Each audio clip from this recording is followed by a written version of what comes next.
Hi weavers, welcome to our channel just imagine novels. ఈరోజు మన కథ వంశీ మోహన, ఎపిసోడ్ 25.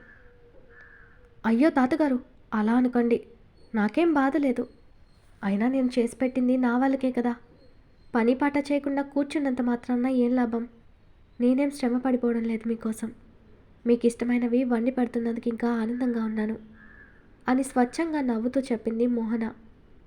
క్రిష్ ఆమెని అపురూపంగా చూస్తూ, నా మోహన మనసు బంగారం అని లోపల మునిసిపోతూ ఎవ్వరూ చూడకుండా ఆమె నడుం పట్టి దగ్గరకు జరిగి, థ్యాంక్స్ బేబీ అన్నాడు గుసగుసగా. క్రిష్ అలా పట్టుకోవడంతో కంగారుగా ఎక్కడి ఎదురుగా తింటున్న పెద్ద ఆయన చూస్తారోనని టెన్షన్ పడుతూ క్రిష్ చేతిని గిచ్చేసి దూరం జరిగి అతడి వైపు కోపంగా చూసింది మోహన. క్రిష్ తన చేతిని రొద్దుకుంటూ, నీ పని తర్వాత చెప్తాను అంటూ సైగ చేశాడు. వాళ్ళ గిల్లికజ్జాలు చూడని పెద్దాయన మోహన వంట రుచిని ఆస్వాదిస్తూ, నువ్వు చెప్పింది నిజమే క్రిష్, అమ్మాయి వంట అద్భుతం అనే మాట కూడా తక్కువే. అంత బాగా చేసావు తల్లి. నేను ఇన్నేళ్లలో ఎప్పుడు ఇంత రుచికరమైన భోజనం తినలేదు. క్రిష్, నువ్వు చాలా అదృష్టవంతుడివి నాన్న అని పొగిడారాయన. క్రిష్ నవ్వి తింటూ మోహన వైపు చూస్తూ కన్ను కొట్టాడు. అతడి అల్లరికి ఆమె పైకి కోపం చూపిస్తూ లోపల నవ్వుకుంది మోహన. ఆయన ఆ రోజు అక్కడే ఉండిపోయారు. క్రిష్ చాలాసేపు ఆయనతో మాట్లాడి ఎప్పటికో తన రూమ్కొచ్చాడు. అక్కడ మోహన కనపడలేదు. ఏ టైంలో ఎటు వెళ్ళింది? కార్తీక్ దగ్గరుందా అనుకున్న ఆ రూమ్ దగ్గరకు వచ్చిన క్రిష్కి సోఫాలో నిద్రపోతూ కనపడింది మోహన. అప్పటికే కార్తీక్ కూడా నిద్రపోయాడు. తను క్రిష్ మోహన్ని ఎత్తుకోగానే మెలకు వచ్చిన ఆమె కంగారుగా క్రిష్ని చూసి, ఎక్కడికి? వదిలిని, నేను ఇక్కడే ఉంటాను అంది. ఏయ్, నోరు మూసుకో. రోజు ఆ బెడ్ మీద ముగ్గురం పడుకోవాలంటే కష్టంగా ఉందంటూ తన రూమ్లోకి వచ్చి బెడ్ మీద పడుకోబెట్టి తన పక్కనే పడుకున్నాడు క్రిష్. మోహన భయంగా దూరం జరగపోతే, ఏం భయపడచాకు, నిన్నేం చెయ్యను కానీ పడుకోవే. నువ్వు పక్కన లేకపోతే నాకు నిద్ర రావడం లేదు. కొన్ని రోజులకే బాగా అలవాటు పడిపోయాను నీ ప్రెజెన్స్ లేకపోతే ఉండలేనంటూ మోహనని తన ఎదపైకి చేర్చుకుని కళ్ళు మూసుకున్నాడు క్రిష్.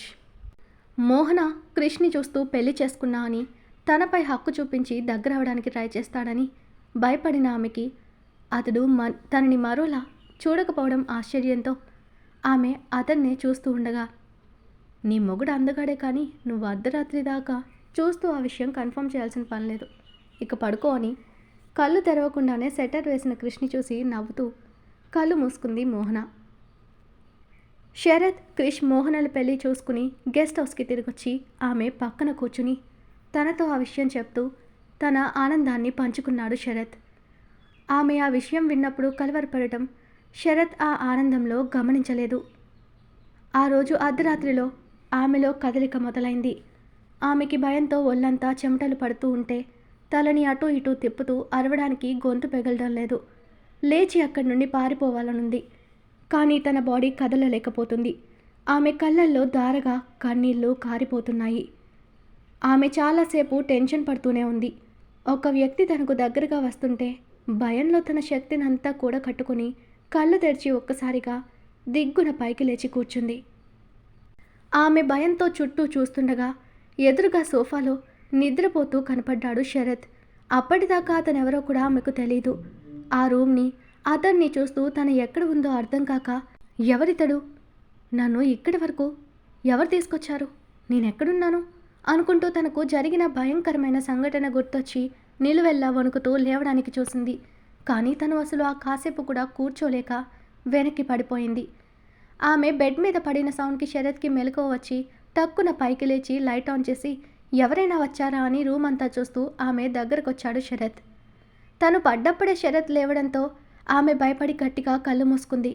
అతడు ఎవరో, తనని ఏం చేస్తాడో అని భయపడుతూ ఉండగా శరత్ ఆమె ఫేస్ చూస్తూ తన నుదుటిన పట్టిన చెమటలు చూసి, అరే బంగారం, నీకు చెమటెందుకు పట్టిందిరా, ఒక్కగా ఉందా అంటూ నాప్కిన్తో సున్నితంగా ఆమె ఫేస్పై తుడిచి ఏసీ పెంచాడు. ఆమె ఫేస్లో కలవరపాటు గమనించిన శరత్ తన తల నిమురుతూ, ఏమైంది? ఏదైనా భయపడే కల కన్నావా బంగారం? భయపడకు, నేను ఇక్కడే ఉన్నా కదా, నీకేం కాదు, ప్రశాంతంగా నిద్రపోనా అన్నా. నువ్వు తొందరగా కళ్ళు తెరిస్తే నీకు నా మనసులోని ప్రేమ మొత్తం చెప్పాలనుందిరా. కానీ మరో భయం, నువ్వు లేవగానే నన్ను నువ్వెవరు అని అడిగితే నేనేం సమాధానం చెప్పను?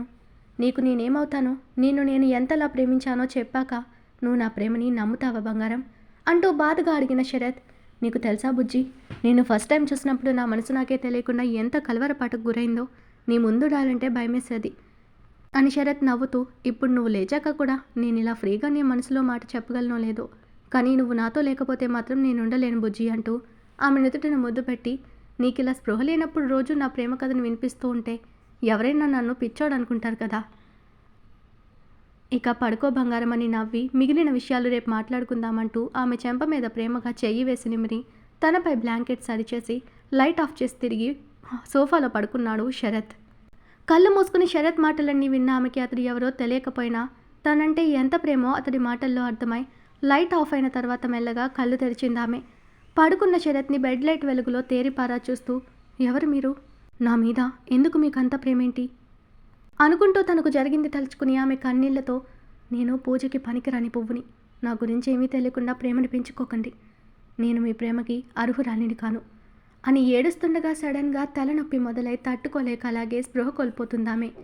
శరత్కి ఎందుకో ఆమె బాధపడుతున్నట్టు మనసు కనిపించి కళ్ళు తెరిచేసరికి స్పృహ కోల్పోయిన ఆమె నార్మల్గా కాకుండా పక్కకు వాలిపోయి కనపడి శరత్లో కంగారు పుట్టిస్తుంది. టక్కున లేచి ఆమె దగ్గరకు వెళ్ళిన శరత్ తనని సరిగ్గా పడుకోబెట్టి, నీకు మెలకు వచ్చిందా అని ఆత్రంగా ఆమె చెంపపైన చెయ్యి పెట్టగానే చేతికి ఆమె కన్నీటి తడి తగిలి తన అరచెయ్యి చూసుకుని, నీకు మెలకు వచ్చింది కదా, మళ్ళీ ఎందుకు స్పృహ కోల్పోయావు? ఏడ్చావంటే నీకు జరిగింది గుర్తొచ్చిందా?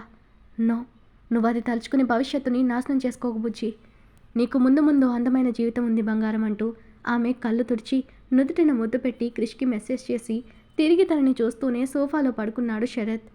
మోహన్కి మెలకు వచ్చేసరికి బాగా తెల్లారిపోయి బయట వెలుగు కనపడుతుంటే టక్కున లేచి, ఏంటి నేను ఇంతసేపు పడుకున్నాను అంటూ బెడ్ దిగబోయింది. క్రిష్ తన చేతిని పట్టాపి, ఎందుకు ఎంత కంగారు, కాసేపు పడుకో, ఏమీ కాదు అన్నాడు కృష్ణ. నాకు తెల్లవారుజామునే లేవడం అలవాటండి, పూజ చేయాలి, నేను స్నానం చేసి వస్తాను, మీరు కావాలంటే పడుకోండి అంది మోహన క్రిష్తో. నువ్వు నీ పూజలు అని కసిరి, ఇన్నాళ్ళు మంచి మొగుడుగా రావాలని పూజలు చేస్తుంటావు, ఇప్పుడు నేను వచ్చాక కూడా అవసరమై పూజలని నవ్వుతూ అడిగాడు క్రిష్. మోహన అతన్ని చిరుకోపంగా చూస్తూ, నేను పూజ చేసేది ఆ మాధవుడితో నా కోరికలు తీర్చమని కాదు, నాకు ఈ జన్మనిచ్చినందుకు ఆయనకి కృతజ్ఞత చెప్పడానికి అంటూ మూతి ముడిచింది మోహన. ఓకే కోప్పడకు, సరదాగా అన్నాను కానీ వెళ్ళి పూజ చేసుకో, నేను పడుకుంటాను అని తిరిగి పడుకున్నాడు క్రిష్. మోహన లేచి స్నానం చేసి అప్పటికే పని వాళ్ళు కోసి తెచ్చిపెట్టిన పూలతో మాల కట్టి కన్న ఎక్కువేసి మిగిలిన దేవుళ్ళని అలంకరించిన పూజ చేసే టైంకి కార్తీక్తో పాటు తను కూడా రెడీ అయి పూజ గది దగ్గరకు వచ్చాడు క్రిష్. హారతిస్తున్న మోహన వాళ్ళని చూసి నవ్వి హారతి తీసుకోమని ఇద్దరి ముందుకు పెట్టింది. కార్తీక్ హారకి కళ్ళకద్దుకుంటే క్రిష్ సైలెంట్గా చేతులు కట్టుకోవడం చూసి తానే అతడికి హారతత్తి నుదుటిన బొట్టు కూడా పెట్టింది. క్రిష్ నిజానికి ఏ రోజు పూజలో కూర్చోవడం కానీ హారతులు ఇవ్వడం కానీ ఇవేవి చేయడు. ఆ రోజు గుళ్ళో కూడా మొక్కుబడిగా కూర్చున్నాడు హోమం ముందు. మోహన కోసం అలవాటు చేసుకోవాలని ఈరోజు అక్కడికి వచ్చాడు. ఇద్దరికీ అరటి పండుని ప్రసాదంగా పంచింది. తను కూడా కాస్త తింది మోహన. కాఫీ కావాలి బేబీ అంటూ సోఫాలో కూర్చున్నాడు కృష్ణ. తెస్తానంటూ కిచెన్లోకి వెళ్ళింది మోహన. కార్తీక్, నువ్వు కొన్ని రోజులు శరత్ దగ్గరుంటావా? వాడు కూడా నాలాగే నిన్ను బాగా చూసుకుంటాడు. అలాగే నువ్వు ఇక్కడే స్కూల్కి కూడా వెళ్ళొచ్చు కొన్ని రోజుల తర్వాత అని అడిగాడు క్రిష్. కార్తీక్ మోహన వైపు చూస్తూ, అక్క ఎలా చెప్తే అలా చేస్తాను బావగారు అన్నాడు కార్తీక్. మోహన తెచ్చిన కాఫీ కప్ అందుకున్న క్రిష్, నువ్వంట చెప్పవే, వాడిని కొన్ని రోజులు శరత్ దగ్గర ఉంచుదాము, లేదా మనతో పాటు ఊరికి తీసుకుపోదామా అని అడిగాడు క్రిష్. వాడక్కడికి వద్దు కృష్ణ, ఇక్కడే ఉండని, ఆ మనుషులంటే నాకు భయం, ఎప్పుడు ఏ రకంగా ప్రవర్తిస్తారో తెలీదు, నా చెల్లిని మాయం చేసినట్టే వీడికి కూడా ఏదైనా హాని తలపెడితే వద్దు, నేను ఆ ఊహ కూడా భరించలేను అంటూ కార్తీక్ని దగ్గరకు తీసుకుంటూ భయంగా చెప్పింది మోహన. ఓకే, శరత్ చూసుకుంటాడులే, మనం వచ్చేదాకా కొన్ని రోజుల తర్వాత వీడిని ఇక్కడి నుంచి స్కూల్ చూసి జాయిన్ చేద్దాం, వాడికి స్కూలింగ్ ఇక్కడే, ఈరోజు హాస్పిటల్కి వెళ్ళాలి, రెడీ అవ్వండి, 11కి అపాయింట్మెంట్ ఉంది అన్నాడు కృష్ణ. నేను టిఫిన్ రెడీ చేస్తానంటూ కార్తీక్ని చూసి, నువ్వు శరత్ గారితో ఉంటావుగా, భయం లేదు కదా నాన్న అని అడిగింది మోహన. ఉంటానక్క, కానీ నువ్వు లేకుండా ఉండాలంటే ఏడుపొస్తుంది అని డల్గా చెప్పాడు కార్తీక్ మోహనతో. కొన్ని రోజులే నాన్న, మళ్ళీ వచ్చేస్తాను. వచ్చేటప్పుడు నాతో పాటు చిన్నక్కను కూడా తీసుకొస్తాను, సరేనా అంటూ క్రిష్ వైపు చూసింది. మోహన తనపై అంత నమ్మకం చూపిస్తుంటే క్రిష్కి కాస్త గిల్టీగానే ఉంది. ఆమె కోరిన విధంగా చంద్రికని తీసుకురావడానికి ఏం చేయడానికైనా సిద్ధమయ్యాడు క్రిష్. కార్తీక్ని దగ్గరకు తీసుకుని మీ అక్కలిద్దరూ నీకు క్షేమంగా అప్పగిస్తాను అంటూ మోహన వైపు చూసి వీడికి కూడా రోజు ఉదయం నైట్ పాలు ఇవ్వవే అన్నాడు క్రిష్. సరే అంటూ మోహన కిచెన్లోకి వెళ్ళింది. కార్తీక్తో కాసేపు మాట్లాడి తన రూమ్కి వెళ్ళాడు క్రిష్. మోహన కార్తీక్ని రెడీ అవ్వమని తనకి బట్టలు ఇచ్చి డ్రెస్సింగ్ రూమ్లోకి పంపిన మోహన హాస్పిటల్కి తీసుకెళ్లాల్సిన రిపోర్ట్స్ అన్నీ తీసిపెట్టింది. ఆలోగా కార్తీక్ రావడంతో అతన్ని రెడీ చేసి అక్కడే ఉండు, నేను రెడీ అయ్యి వస్తాను అని చెప్పి తన రూమ్కి వెళ్ళిపోయింది మోహన. క్రిష్ వెయిట్ చేస్తూ ఉండడంతో అతడికి కావాల్సినవి చూడలేదని, సారీ కార్తీక్ని రెడీ చేస్తూ టైం చూడలేదు అని నొచ్చుకుంది మోహన. క్రిష్ నవ్వి, సారీ దేనికే, నేను రెడీ అయ్యాను కానీ నువ్వు తొందరగా రెడీ అవ్వు, నేను కార్తీక్ని తీసుకెళ్ళి హాల్లో వెయిట్ చేస్తుంటాను అంటూ వెళ్ళిపోయాడు క్రిష్. ఒకప్పటి క్రిష్కి ఇప్పటి అతని బిహేవియర్కి తేడా చూస్తూ మోహన నవ్వుకుని గబగబా రెడీ అయింది వెళ్ళి. ముగ్గురు టిఫిన్ చేశాక హాస్పిటల్కి వెళ్ళి కార్తీక్కి అన్ని టెస్టులు చేశాక రిపోర్ట్స్ కోసం చూస్తూ ఉండగా సునీత ఓ రూమ్ నుండి రావడం చూసిన మోహన, అదేంటి తాతగారిని ఇంటికి తీసుకువెళ్ళిపోయారని చెప్పారు ఆ రోజు డాక్టర్లు, ఇవిడిక్కడుందేంటి, మళ్ళీ ఆయనకి ఏదైనా అయిందా అని కంగారుగా అనుకుంటూ క్రిష్ని చూసి ఇప్పుడే వస్తాను అంటూ ముందుకు వెళ్ళింది మోహన. ఆమె వాష్రూమ్ కోసం వెళ్ళిందని లైట్ తీసుకుని ఫోన్లో మెయిల్స్ చూస్తూ ఉంటాడు క్రిష్. కార్తీక్ కళ్ళు మూసుకుని క్రిష్ భుజం ఆసరాగా చేసుకుని పడుకున్నాడు. మోహన సునీత వచ్చిన రూమ్ దగ్గరకు వెళ్ళి డోర్ తీసింది. బెడ్ మీద కాళ్ళకి చేతులకి మొహమంతా బ్యాండేజ్లతో కనపడ్డాడు మనోహర్. అతని పక్కన తన తండ్రి సైలెంట్గా కూర్చునుంటే సునీత శోకాలు పెడుతూ తన కొడుకుకు ఆ గతి పట్టించిన వాళ్ళని శాపనార్థాలు పెడుతూ మొక్కు చేదుతూ ఉంది.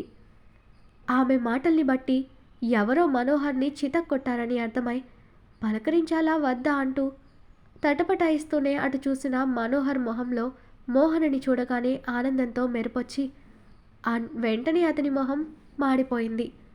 కొడుకు చూపటుండడం చూసి డోర్ వైపు చూసిన సునీత అక్కడ మోహనని చూసి మొహం చిట్లిస్తూ ఈ మహాతల్లి ఎందుకొచ్చింది అనుకుంటూ, ఏవమ్మా మాకు కావాల్సిన శాస్తి ఇంకేమైనా మిగిలిపోయిందనా చూడటానికి వచ్చావు, నీ నీడపడి పచ్చిగా ఉండే, నా కుటుంబం ఎలా అయిందో చూడు అని అక్కసుగా అంది సునీత మోహనని. ఆమె భర్త, నువ్వు ఊరుకోవే, పాప మా అమ్మాయి ఏం చేసింది, మన వాడిని ఎవరో దారి కాచి కొడితే తననంటావేంటి అన్నాడు. మనోహర్కి మోహన ముందు తనని ఎవరో కొట్టారని తండ్రి చెప్పడంతో ఆమె ముందు నామోషిగా ఫీల్ అయ్యాడు. నాన్నగారు మీరు కాసేపు సైలెంట్గా ఉంటారా అంటూ పళ్ళు నూరాడు మనోహర్. సునీత మాటలకి బాధ కలిగిన అణుచుకుని తాతగారు ఎలా ఉన్నారు అని అడిగింది మోహన. ఓహో, నా కొడుకుకి ఏమైనా నీకు పట్టదన్నమాట, ఎందుకుంటుందిలే, నీ చెల్లి కనపడకపోతేనే నిబ్రంగా తిరుగుతున్న దానివి, ఇక నా కొడుకు గురించి బాధపడతావా, నా భ్రమ కాకపోతే, మా నాన్న బాగానే ఉన్నారు, నీ నీడ పడకపోతే ఇంకా బాగుంటారు అంటూ మోహన మెడవైపు చూస్తూ షాక్ అయిన సునీత, నీకు పెళ్ళయిందా అంటూ తాళిని పట్టి చూపిస్తూ, చూసావురా మనో, ఈ పిల్లని పెళ్లి చేసుకోవాలని మా దగ్గర నానా యాగిరి చేసావు, ఈవిడి గారి కోసం శుభ్రంగా ఉన్న నువ్వు తాగి అనారోగ్యం తెచ్చుకుంటే ఈవిడ మాత్రం తగుదునమ్మా అని ఎవరినో పెళ్లి చేసుకుని హాయిగా ఉంది అంటూ దెప్పి పొడిచింది సునీత. మనోహర్కి పెద్ద షాక్ తగిలింది మోహనకి పెళ్ళైందని తెలియగానే. సుమతితో మాటలని పడడం ఇష్టం లేక, తాతగారికి నాకు పెళ్లి జరిగిన సంగతి చెప్పండి, ఆరోగ్యం జాగ్రత్త అని మనోహర్కి చెప్పి వెను తిరిగింది మోహన. మోహన అని బాధగా పిలిచిన మనోహర్ వైపు చూసిన ఆమెతో, నువ్వు నిజంగానే పెళ్లి చేసుకున్నావా అని ఇంకా ఆశచావు కడిగాడు మనోహర్. అవునని మోహన తల ఊపింది. ఏరా, తన మెడలో పసుపు తాడు చూసి కూడా అడుగుతావేంటి, ఇంతకీ ఎవడో నీ జీవితాన్ని ఉద్ధరించి వచ్చిన మహానుభావుడు అని వెటకారంగా అడిగింది సునీత. మోహనని పెళ్లి చేసుకున్నవాడిని నేనే, తన జీవితాన్ని నేను ఉద్ధరించలేదు, నా జీవిత భాగస్వామిగా చేసుకున్నాను, మీకేమైనా అభ్యంతరమా అని సీరియస్గా అడిగాడు అప్పుడే అక్కడికి వచ్చిన క్రిష్.